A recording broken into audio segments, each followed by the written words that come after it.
building a story around your resume, you're missing out on a lot of opportunities, on a lot of learning. It's not just tools and technologies that you need to know, it's the bigger picture, the business processes, standards, or policies that can help guide the use of AI. Don't just sit around attending these conferences. It's architecting for the business, finding a middle ground where the business is happy, cybersecurity, and your CISO is happy. A quick way to get to know the tools, the technologies, the processes that we use within cybersecurity, the NIST incident response lifecycle, different steps which a hacker can use: IT, networking, project management, start finding the job. AI is no longer just the big companies. Courses in Canada, I think co-op also plays an important role.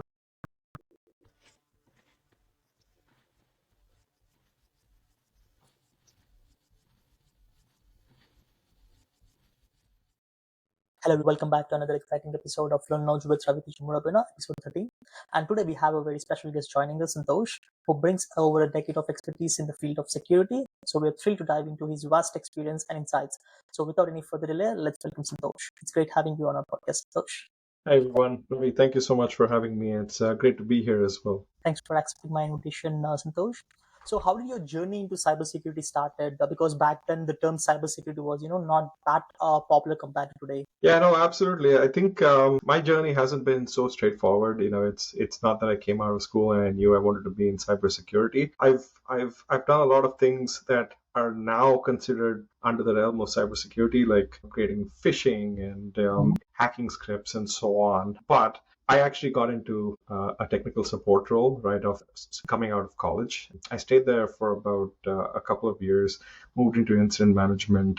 So the first 5 years for me was completely customer service, making sure that the services are up and running, coordination between different teams. But what it did do was give me an insight into the whole world of IT, like a 30,000 feet bird's eye view, if you may call it. And I had the opportunity during which to also dabble in email and exchange management, RSA Secure ID, VPN, tools that are now considered very much as part of a cybersecurity arsenal. But back then it was just, hey, it's a hindrance. What are we doing having 6-digit rotating token being entered every day into our systems before I can access it, right? So that's really how my journey began. And I then moved to Canada where I had difficulty, of course, finding an IT related job to what I used to work in. And then I ended up going through the Toronto Metropolitan University's Rogers Cybersecurity Catalyst that gave me access to a couple of certifications through SANS. And that's how I got into cybersecurity, tapping into my previous experience in IT into areas of IT that can be considered as information security or cybersecurity. And now for the last 5 years almost, I've been completely a cybersecurity day in and day out. That's been my bread and butter. So that's been my journey. Not very straightforward, but I'm here to share it and talk about it a bit more. I'd be happy to. Thanks for sharing your journey, Santosh, in cybersecurity, right? Different areas. So which one is most interesting to you and challenging? Yeah, the most interesting and challenging at the same time, I would say, is risk management, as well as what's also considered under risk management is security architecture, right? And I choose this as the most interesting because security architecture gives you an opportunity to kind of create something, right? Or architect something that's going to be put into your enterprise, into your organization for a long, long time. But then the risk management aspect of that comes in as well. And that's where the challenge as well comes in, I feel. It's challenging the security needs with the enterprise needs. Because if you leave it to our security folks, we'll say shut down the whole network, put in an MFA here, MFA there, and we won't allow the business to really, do what they want to do, which could involve taking some calculated risks. So that's been, I think, the most challenging but the most interesting part of what I do. It's architecting for the business, finding a middle ground where the business is happy, cybersecurity, and your CISO is happy too with the controls you put in, the middle ground that you found, and every day is almost a new challenge. Right? The most beautiful thing that I look forward to in my work as I log in every morning. Yeah, and even you have to know controls, right? What are the different controls? You have to be updated with those controls, and a lot of analysis need to be done, like calculating the risk, how you need to calculate the risk, which methodology that you need to calculate the risk. Every time you'll get a new project and new services that you have to evaluate.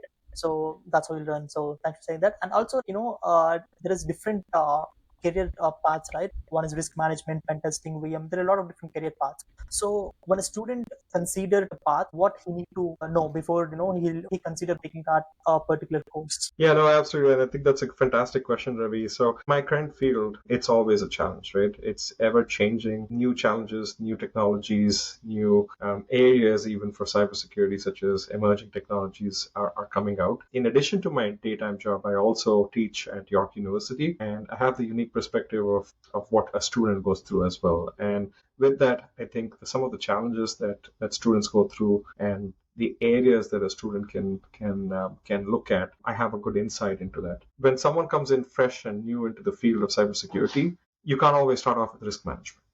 Mm-hmm. Right?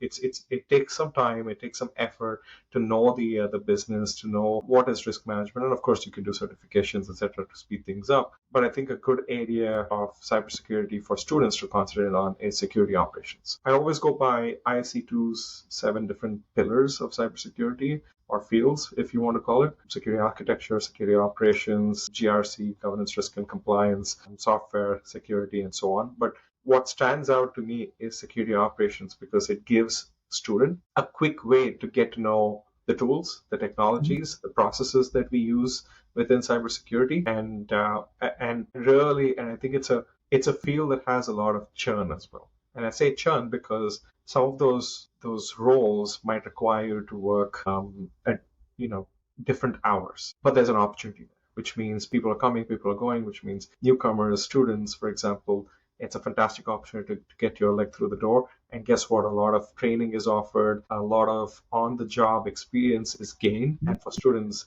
that'll give you an insight into, hey, today I was thinking maybe forensic cybersecurity, but once I got onto my job, now I see that email security or endpoint security is where I want to be. And I wouldn't have known about endpoint security if I was just studying from my textbook or without actually gaining this experience. So get your foot through the door. Security operations is that field, and then the world is your oyster, as they say. It's you can go with the flow even if you need to. Yeah, maybe once they can start with security operations, and then they can know about, like, okay, what are different fields that they can explore and challenging. And I think even there is some of the framework, like nice framework, where you have tasks, knowledge, and skills. So maybe whenever you're trying to select a role, maybe they have to have the knowledge about, okay, for this particular role, these are the different tasks that they have to Sure. perform, these are the different knowledge that they need to have, and the skills that they need to apply. So there are also a few frameworks which students can look into, and they can gain insights from them as well. So yeah, what do you think about it? 100%. I think the NIST framework, for example, is the quickest way to get yourself acquainted with what's going on in cybersecurity and how cybersecurity analysts and architects help protect the environment. It also, within the NIST framework as well, there could be risk management.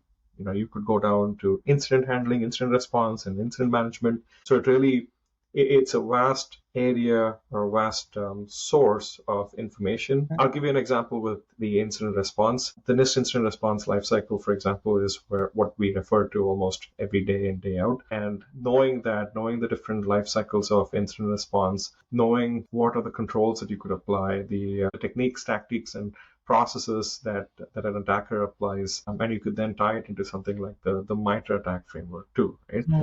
It's an exciting area, and knowing this also helps you with talking about it with someone, right? Having a conversation about, let's say, incident response with someone. So for new students, that is an excellent, fantastic opportunity to learn. And here's the best part: it's all available for free, right? It's out there on the internet. Just a quick search, and you've got the material. It's a PDF. You can load it up onto your machine, and you can learn it anytime that you want. Yeah, that's going to be my. I think you're very familiar with the NIST framework. It's day-to-day usage as well. It's pretty much everyone in cybersecurity. Even you mentioned about the MITRE framework, right? Even, for example, it shows what threat actors can use. For example, different techniques in the reconnaissance. Let's say if they use a certain technique, what are the different paths that they can go through? So even that is quite interesting for MITRE framework. And before going into MITRE framework, I started with cyber kill chain, which has 7 steps. These are different steps which a hacker can use. And then MITRE framework, you have a lot of information where you can learn. And then even we have cloud as well. What are different attacks that happens in the cloud? So Yeah. there's a lot of knowledge, a lot of resources that students can check out. And also, I think apart from like the sources that we have, even I think certifications plays an important role, right? Because for example, even if they want to go to risk management or ethical hacking or anything, there are different paths that they have to select, right? Yep. 100%. Certifications, and I get asked this question a lot, right? If someone's coming in new to cybersecurity or is already in cybersecurity and wants to make a move, what's the quickest way that I can make a move? You know, certifications are it depends on who you ask, because I think there's really two camps out there that says one says certifications are a waste of time. It's a good way for companies to make money, but I think certifications have their place. And I'll tell you, if from a hiring manager perspective, when you're hiring for a job and you have 1,000 resumes coming at you, you need a quick way to sort of filter some of those resumes out. And one way is through certifications, because these certifications almost kind of guarantee that the person has the knowledge, and at least gives you a step into being shortlisted and then perhaps an interview. Following which, of course, your experience and having discussions, etc., can either back up what you're claiming on your resume, or it'll showcase that the certificate knowledge has been lost somewhere. But at the end, it still gives you an opportunity to have that discussion or come up on someone's radar. And there are a lot of certifications out there these days, and it's confusing. But if you're starting off in cybersecurity, I think one organization's already made its name, which is ISC2. ISC2 now has certified in cybersecurity, which is a good certification to start off with. The other is, of course, CompTIA. CompTIA has the Security Plus, the CISA Plus, and it's a fantastic opportunity to learn the basics of security and quickly get up to speed with, let's say, incident response, forensics, and so on and so forth. And of course, there are other organizations. SANS is a lovely organization that puts together a lot of good certifications amongst ISACA and others as well. So you got to do your research, try to figure out where you want to be in cybersecurity, and get one of these certifications quick, and I do think it's quickly attainable, right? 3 to 6 months, you can quickly get it. I started my journey with CH and ECSA, but I'm not sure what exactly cybersecurity is. So I did research certifications and got to know about CH. That's where I did CH, and it was very beneficial for me after coming to Canada. Coming to this, selecting these courses, master's programs or PG diploma, people will usually confuse what course to select, how to select these courses. Because back then when I was searching for cybersecurity courses, I couldn't find much for the masters. I think PG there are much, but universities I think there is few, and already the registration is closed. So there were few universities which were available, and I have applied for them and got into it. And yeah, what do you suggest for people who want to take a cybersecurity course, either that is PG diploma or masters? So what are the things that they have to look into when applying for these universities or colleges? Yeah, I think I encourage anyone to get into cybersecurity, absolutely. However, if you have certain experience in, let's say, IT, networking, project management, some of these fields obviously make it easier to get into cybersecurity. So that's your past experience. And always, don't discount your past experience. It always helps. And now, knowing this experience, is there something in a master's program or a postgrad program that you can look out to see how it can connect the dots and find you a job in that field? You could go from IT support like I did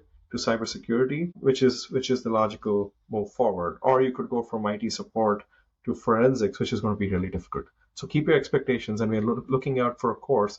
Let's start with something that's going to teach you the basics, and then maybe it's got the cloud component to it. It's got the networking component to it. It's got forensics component to it. It has to really build your foundations first, and then you realize, okay, this is where I want to be. That's where you can start adding on additional electives and kind of grow your path towards it, versus taking something that's very niche like forensic security, right? Guess what? It might not necessarily be something that you want to do. Once you get into that, you realize, oh, this is not what I thought it was. So I'd say start always with the basics for students. And you're right, it's very difficult with the amount of courses, programs out there these days. Let's say a person applies to a college. So what are the skills that they look into? Because there will be thousands of applications, right?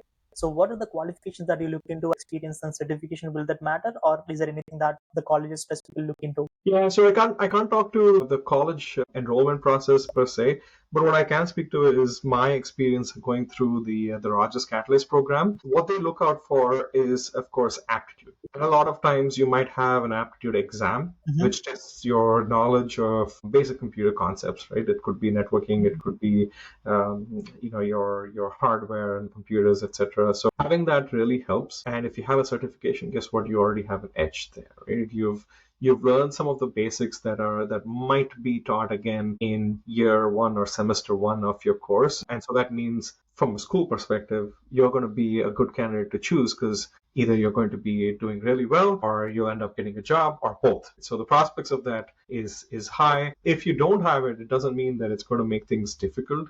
It just means that you need to showcase your interest, right? And you've got to know what your interest is. And for this, it might mean going out and having a conversation with someone who's done that course or who's in a job that you foresee yourself being in. Knowing that will then help you write your statement of purpose. And for me, if I was in enrollments and looking at it, if someone's very passionate about getting into cyber but doesn't have the basics, doesn't have the foundations, etc., those can be taught.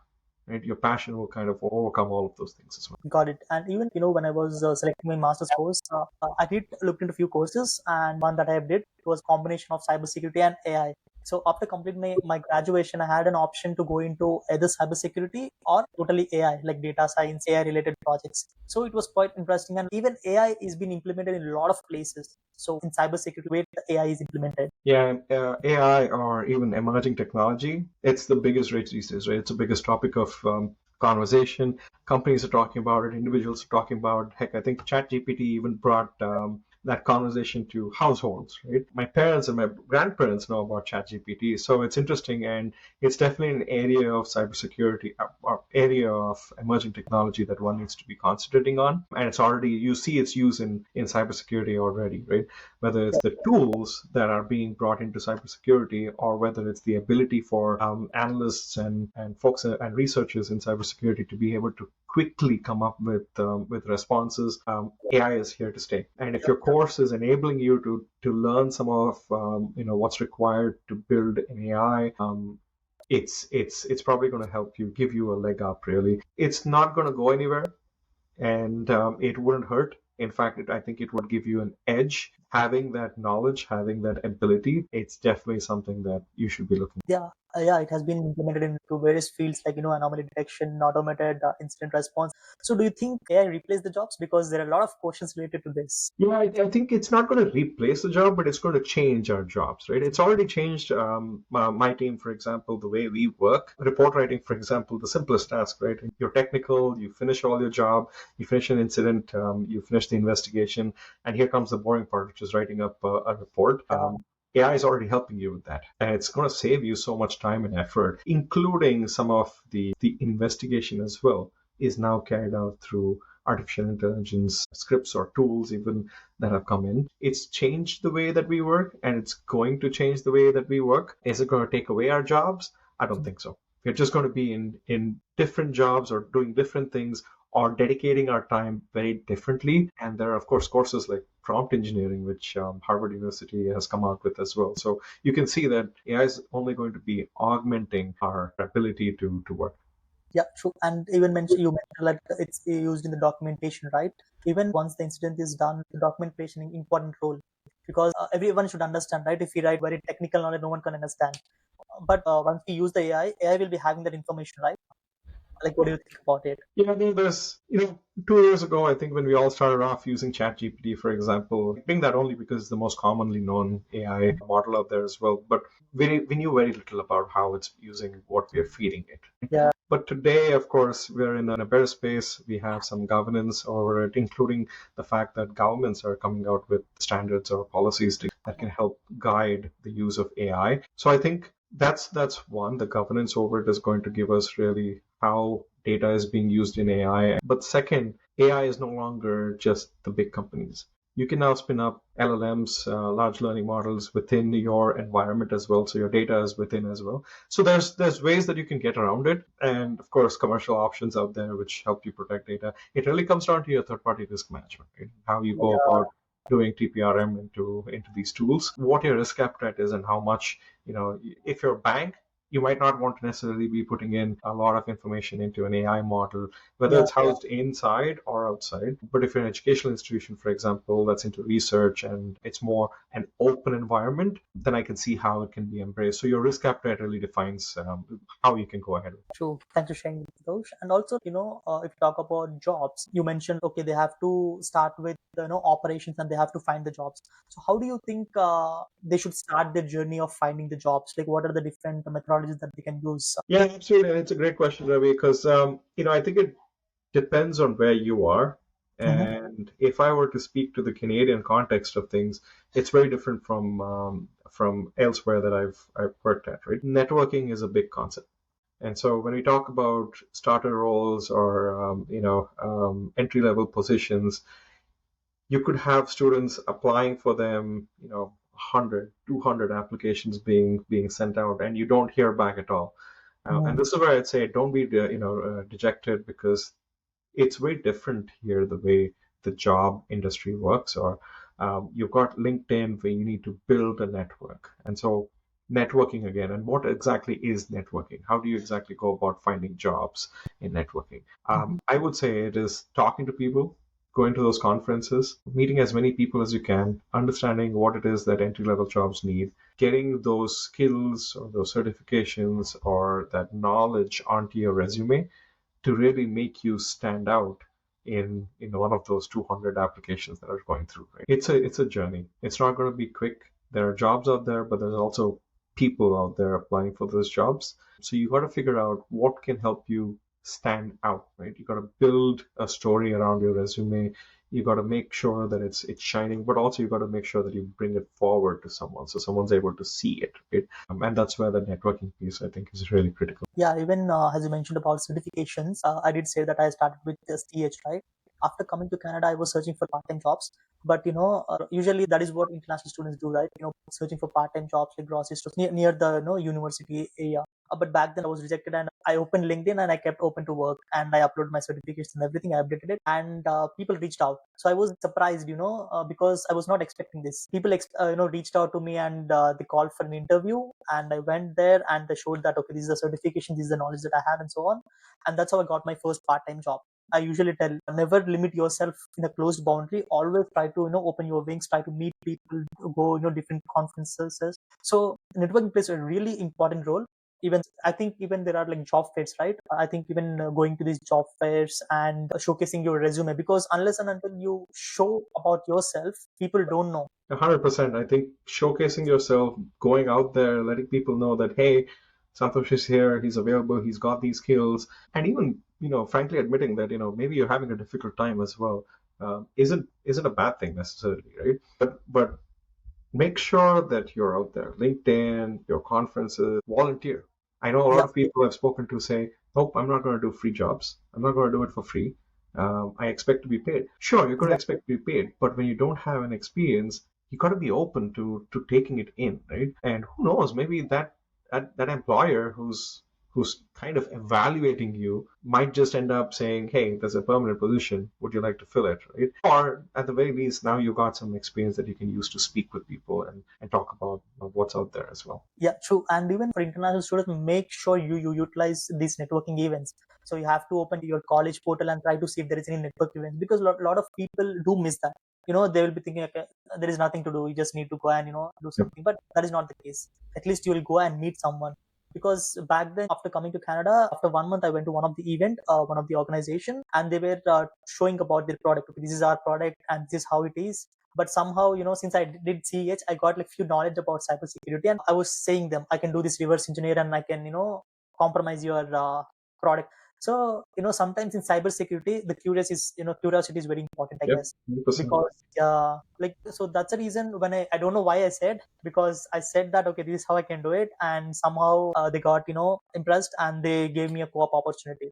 So I think that's how you can also get these co-ops. And as we are talking about co-ops, I think whenever you're selecting courses in Canada, I think co-op also plays an important role, right, Santosh? Yep, yep, no, 100%.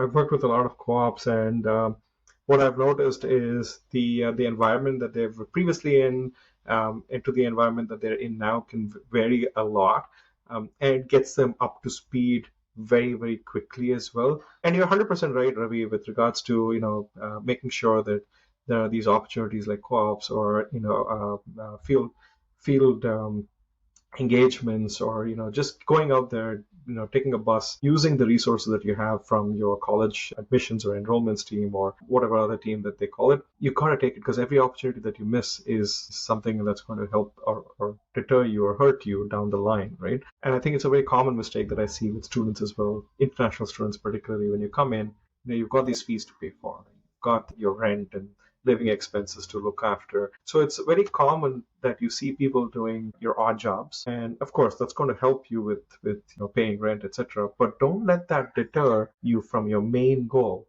why you came here. If you wanted to be in cybersecurity, then take use of these opportunities. The 2 or 4 hours that you're going to miss out on your job, you will find a way to making it happen. And I think co-ops are a great way of testing the waters, seeing if that's really what you want to do. And then if it is, then guess what? You've also networked, you've also found people, you've spoken to people, you have a bit more knowledge now to navigate the Yeah. cybersecurity challenges. The resumes, I think you need to keep it precise because back then when I was in the starting stage, I used to keep 6 to 7 pages, which is not Oh recommended. no. So like later on, I learned that okay, you have to keep 2 pages precise, and because coming to recruiter, they'll only take 5 to 7 seconds. If your resume is not good, then obviously you're out of it. Make sure your resume is appealing and main keywords should be highlighted so that they can pick your resumes. And also, since you mentioned about conferences, some people may not spend, right. Sometimes the conferences are thousands of dollars. Yep. So there are some opportunities that I got to know because recently I went to collision event. There, one of my friend was telling if I want to have 1 day pass, they can volunteer. So before 1 day, they have to volunteer, and if they Mhm. volunteer that day, they'll be getting a free ticket. So you Yep. can also utilize these kind of things so that you can get a pass, and you can go and network people. So that's how you can increase your networking, and it helps a lot, I would say. Absolutely. I think it's collision is a great example, of course, CyberX, others, there are so many out there. But I think the essence of what we're both saying at the end of the day is get yourself out there, Yep. right? Volunteer, speak with people, attend these conferences, and don't just sit around attending these conferences too when you're listening to a talk, right? It's easy for us to stay in our bubble, stay in Yeah. our comfort zone, whether it's people that we know, but you need to really put yourself out there. Ask someone random, what they do, Yeah. what the day to day looks like. You never know, some of the challenges that they're going through might be the challenges that you're going through yourself. So that's what networking really is, right? It's not just adding a person on LinkedIn and saying, hey, now we're connected, we're friends, I can now tap you on the shoulder for a job. No, it's really just getting to know people, and at the end of the day, that can help. Yeah, even whenever I talk to these professionals, sometimes like obviously we feel that okay, we are still in the starting stage. We have a lot of things to learn, and even coming to this job market. For example, if you are selecting a role, let's say risk management, it's not like you have to only have that certain number of skills, but you have to have an overall idea, overall picture of what's going on. So that's right, Santosh? Yeah, 100%. I think, so some of the roles, even when I'm hiring, right, we end up putting in an X number of skill sets that we're looking for, etc. And sometimes you might not necessarily fit all of those skill sets, and it's common for people to just look away and say, I don't, qualify for this. But hey, you need the bigger picture too. Sometimes you might be able to piece together information, that curiosity that naturally comes to you, for example, and that's what we're looking for. Apply, get my attention. As you mentioned, you make sure that your resume is sharp, it's not multiple pages. You don't have to make it color and add your photo in there and so on. Just keep it very, very simple. And as long as someone has that resume in front of them now, is able to see that, hey, there's something more that I can have in terms of a conversation, get to know more how they can contribute, and that's your opportunity to shine. 100%. It's not just tools and technologies that you need to know, it's the bigger picture, the business processes. And that's where I say, well, it really isn't all a technology game. It's, I think, 50% tech, but 50% business processes, business acumen that's going to help you cross the finish line. Yeah, true. I agree. And also, even we have to be updated with the latest trends and technologies in cyber, right? So, how do you think we need to maintain this, and how do you keep yourself updated about it? Yeah, it's a beautiful question, and one that I get asked a lot as well. So you mentioned already conferences. There's a great way to get to know people as well, and what's happening out there, the latest and greatest, of course. But conferences can be expensive. They don't happen often, and so on. So what do you do in the meantime, right? How do Mhm. you get your daily dose of news, for example? There are a lot of podcasts such as this, of course, Ravi, that are helping you to get your dose of news quickly. And I listen to a lot of those when I'm just driving into work as well. The Virtual CISO podcast, for example, is a great one, really piques my interest. But then again, I want to go back to the LinkedIn conversation that we've been having, right? And when you have those connections, it's important that you make connections in the field of your interest, right? Because what they end up sharing, what they end up commenting on or Mhm. liking, shows up on your field. And for me, actually, these days, LinkedIn is the first source of news a lot of times, or at least if not news, it's a source of what people are doing out there and being up to date on the latest trends in the industry, or even sometimes the latest technologies. Just make sure that we're weeding out the noise from social networks, because that can get overwhelming. And lastly, I do want to add that depending on what your industry and what you do, etc., there are consortiums or groups that meet very often within the Ontario government, for example, in the higher education industry. There's at least a couple of them that meet on a regular basis, and in these meetings, oftentimes we share what's going on, sort of attacks, the patterns that one's observing. It's a really good way for students. I would say, I'm sure you're not yet into the job environment, so you're going to be missing on these. But don't forget your podcast. Don't forget your LinkedIn, and just talking to people and generally knowing what's going on. How do you think the field of cybersecurity will evolve in coming years, and what skills will be in demand? I already see the shift in the last few years in cybersecurity and what's happening. In the past, it was, hey, do you know technology? It's now moving towards, in my view at least, do you know risk management? And that's because technology keeps changing and it's very hard to keep up with changing technology. Getting all those certifications, learning something new when something else out there comes in. So AI, all of these new emerging technologies can keep coming, but the foundation of cybersecurity at the end of the day is risk management. So if you're very strong in your risk management skills, then I think it's going to help you no matter what's coming out there. Thanks for sharing that. And also, like, I have seen, you have like more than 9 years of experience in the freelance. So to get those gigs, like, what should we do? So with freelancing, I think a lot of organizations such as IC2 as well even allow you to work with small businesses. And that's how I picked up a lot of skills as well, working with or volunteering rather for businesses as well. And if you're a freelancer, you have the opportunity, you find a gig as well. Small companies offer you a lot of information, a wealth of opportunity and information to upskill, whether it's new technology that you're now going out of your way to learn, or whether it's the different challenges, right? Because if you're working for a bank, for example, you might have a very mature environment, processes, and there's not much room for change versus going into a startup that's just building, that's just coming up, and now you're working with different technology, you're working with different processes or absence of many of those processes. And that really can help you get up to speed very, very quickly. So I think freelancing is a great way to kind of go from one project to another, and they can be completely different, just like a consultant goes through maybe, but sometimes a lot more. And you get to decide your hours too. So that's pretty. And I think it's very difficult in initial stages to get those gigs, right? Because the client doesn't know who you are, so you have to showcase, your skills to him. And I think, as we mentioned, and as you mentioned, even the conferences and events plays an important role, right? Going there and showcasing yourself, and even exploring you in the multiple platforms like Fiverr, Open Work, and maybe if there is any Slack channels, Discord servers, and so on. Maybe try everything. Somewhat the other way you can get to know those process, I guess. Absolutely. And I have connections on LinkedIn who share cybersecurity awareness tips and trainings and so on. And that's where they started from. But they've now branched out to having their own channels, making their own content, and they're doing it really well, right? So well that some of them now offer those services on the side as well to say, hey, if you like my content, guess what? I can quickly come to your startup, your organization, whatever, and help you build a cybersecurity awareness program. So that's how you make even a side hustle. Freelancing doesn't have to be your main gig either. And so there's a lot of opportunities out there. Fiverr, you gave a good example as well. Just make sure that you're building really a portfolio, making sure that you've built a brand and that you have something to kind of showcase and put together in one space versus all over the space. Thanks for sharing that. And we're in the end of podcast.